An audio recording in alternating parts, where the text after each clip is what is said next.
In their first 16 years in the AFL, the Fremantle Dockers had never truly been taken seriously. This all changed over the 2012 and 2013 seasons, but the catalyst for that change began in 2011.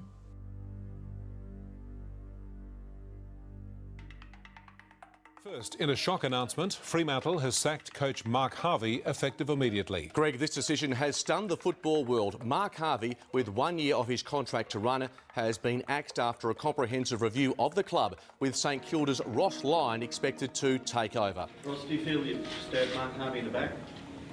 Not particularly, no. I've been headhunted by the Fremantle Football Club. Certainly taken through a PowerPoint presentation, the club's resources, their future direction and what they want to achieve. And an attractive offer was put in front of me. I'm an AFL career coach. I had no involvement or no understanding of the relationship between Fremantle Football Club and Mark Harvey. Here today, I hold my head high. How can you honestly say that you've been loyal and held integrity with St Kilda after what's happened and what you've told the players? The players say they're surprised that you had indicated you were staying and coming back next year. Well, that's a point of conjecture. I sit here very comfortable with my integrity and my honour. What can you achieve at Fremantle? Everyone obviously has a strong view about how they can get better, and you've got a proven record as a coach. What do you think is the potential of this squad? It's about possibility. You can be what you want to be, and that's my whole philosophy. And then once you decide what you want to be, you've got to bring that to life by getting into work. Every moment of the day you've got to pursue excellence. So you're either getting closer to your goal or you're getting further away. So that's the philosophy I bring, and that's what we'll be pursuing. And all I know is if you don't prepare every moment of the day in that manner, you're getting further away from your goal. Never in their history had Fremantle pulled off such an aggressive move, and not everyone was supportive of the decision. Die-hard Dockers fans came out in force today, showing their support for their sacked coach. Mark Harvey was a fantastic coach and a fantastic person, treated like dirt. And I'm very ashamed for the club. They've absolutely cut his legs from underneath him. The pressure to perform was at an all-time high, and the new-look Freo were well and truly thrown into the deep end, with a round one matchup against the reigning premiers to kick off season 2012.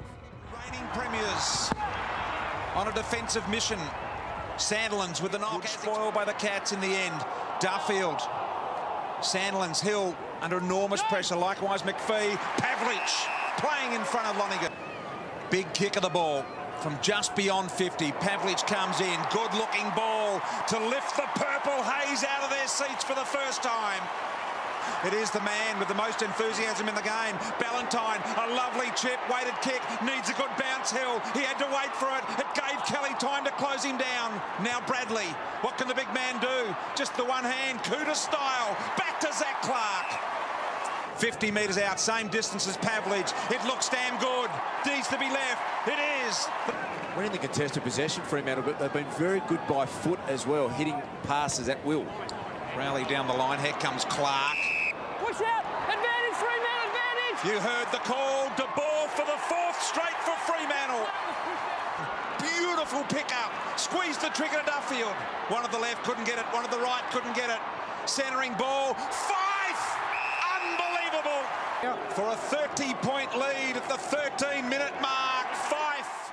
Freo got off to a dominant start, but the Cats hit back, and from then on it was a goal-for-goal thriller, and tensions were rising by the minute. The Geelong defensive structure. That ball was not kicked far enough. So you heard the umpire. Let's have a look at it. Hayden Ballantyne sucks the boys in again. Scotty will be fuming. Ballantyne lines up for goal. Kick around the goal. He's got it. They get the two out of it here. They've kicked three in a row and it's on. They come at Chapman here now. It is on here. Chapman gets it out of trouble. Quick kick out of the pack. Free kick. Fremantle's way to Kepler Bradley against Lonigan. And that may well rob them. That's it. 10 seconds and counting. Fremantle are going to start the season on the highest of highs. Listen to the crowd when the siren sounds.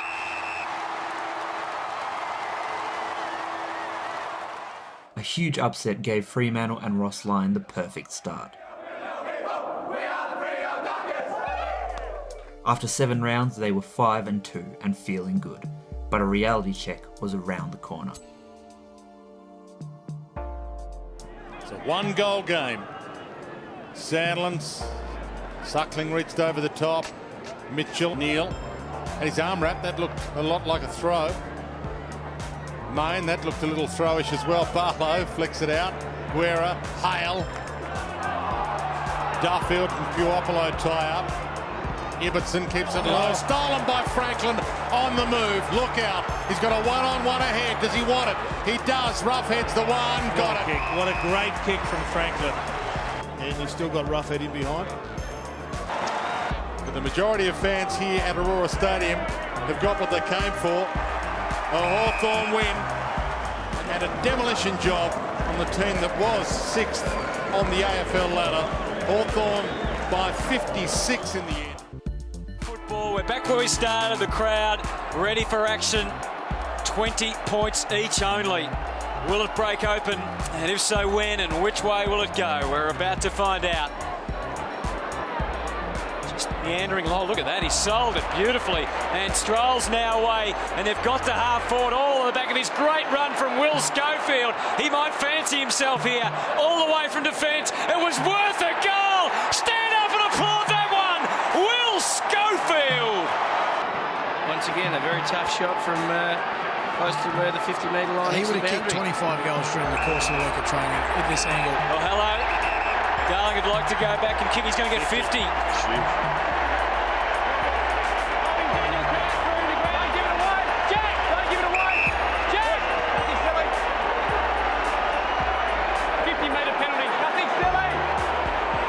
Is it about to explode a little here? Patterson Stadium. Eagles ball. Don't do anything silly. Walk away, right? Considerably easier shot for Darling. And they lead by 12. Out wide on the wing.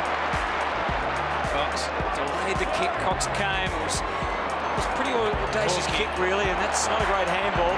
Gave it straight back to Hill, who's got a few tricks in the bag, and he doesn't mind expressing himself just like that.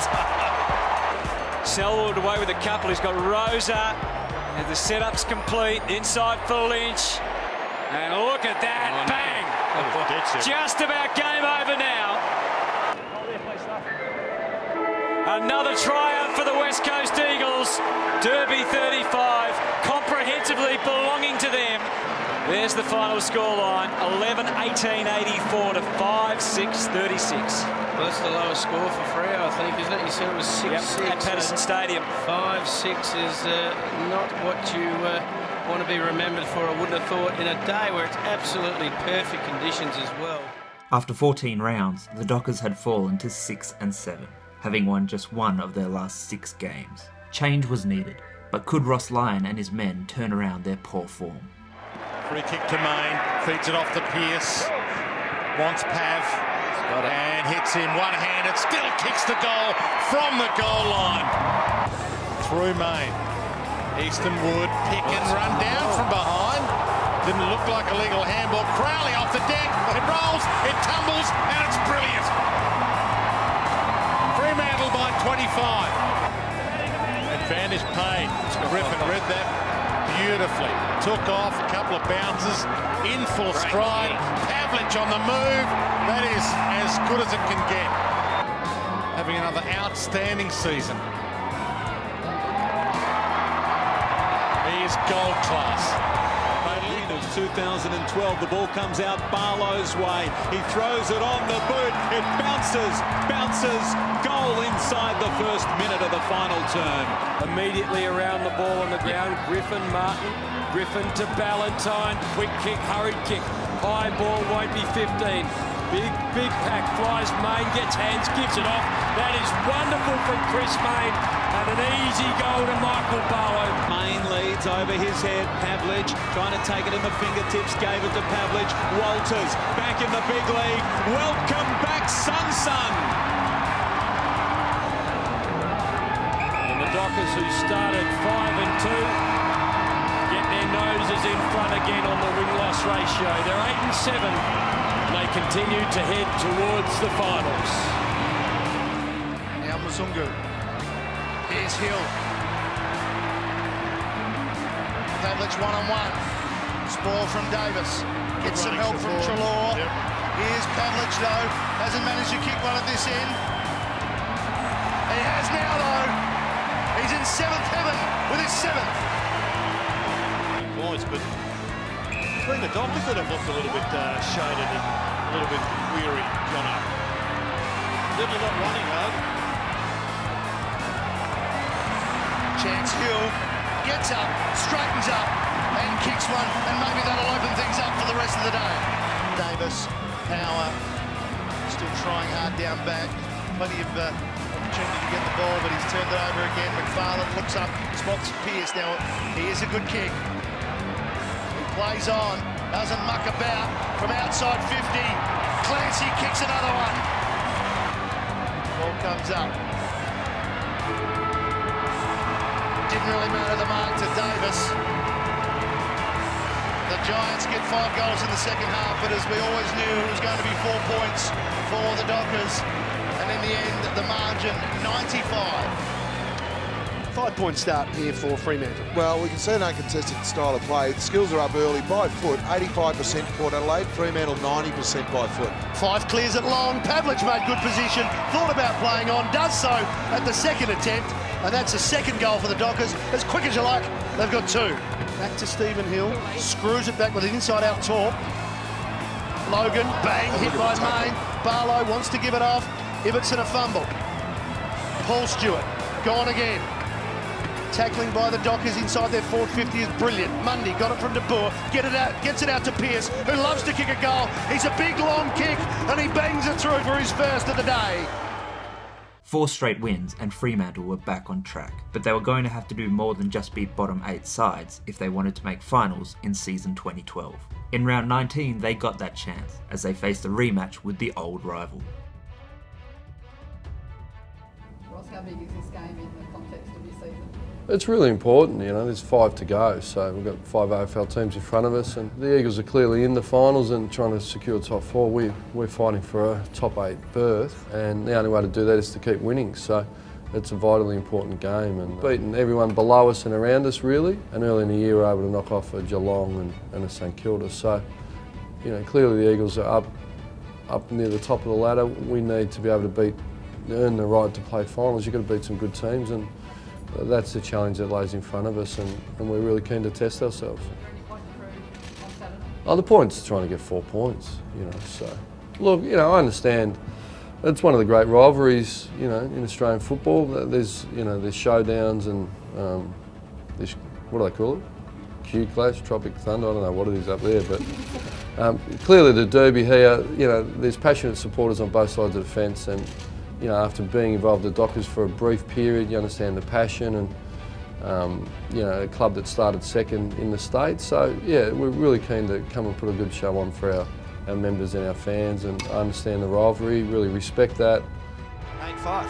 Yeah, and I think Scotty Sell would go fairly tight, but Kerr versus Mundy, they're going head to head, and weighing up one man's attack versus the other. Nick Natanui gets his hands on the ball as Derby 36 gets underway. Take your partners for the throw-in. Fife, just before Nick Nat arrived, to Mundy. They collaborate very well. He's got about 5 metres on, and Pavlich has got the same margin on McKenzie. Is he beyond the brink here into the breeze? Ballantyne calls for it, but it was crafty stuff by Pavlich. Didn't rush it. De Boer, not sure about that one, but it gets there safely. Good result. Mentioned that he's been a little inaccurate this year, but he's found the range right now, and Fremantle take it out to beyond 6 goals. Bradley's out the back. Yeah. Look at this ruck maul. They've got everybody. Kepler Bradley trying to get in, and in the end, Natanui gets it, but gives it straight back. Natanui. Mundy heaving it high. Pavlich got a piece of it. Selwood did no favours whatsoever for Marston, and Mazungu just made sure it went through. It just had to. And now he's dragged it under, so he knew he couldn't do much with it. Gee, a helpless-looking Butler. Walters ready, gets it in again to Pavlich. He might just let it keep on coming. He couldn't get a boot to it. And in the finish, they were all done by Definite free kick. How did the umpire miss that? Well, that was a definite free kick to Matthew Pavlich. Works the clock all the way down, so it's bit of a Tommy Hawkins situation, a little less at stake with the kick. Similar position, siren about to sound. Pavlich was about to launch for one more. It matters not. It's been a purple day, that's for sure, at Patterson Stadium. Pavlich has kicked 8. Fremantle have won by 65 points over the West Coast to be the kings of Derby 36. Fremantle would finish the 2012 home and away season with 14 wins and 8 losses, sneaking into 7th spot and booking themselves an elimination final date against Geelong. Just like round 1, this game went down to the wire.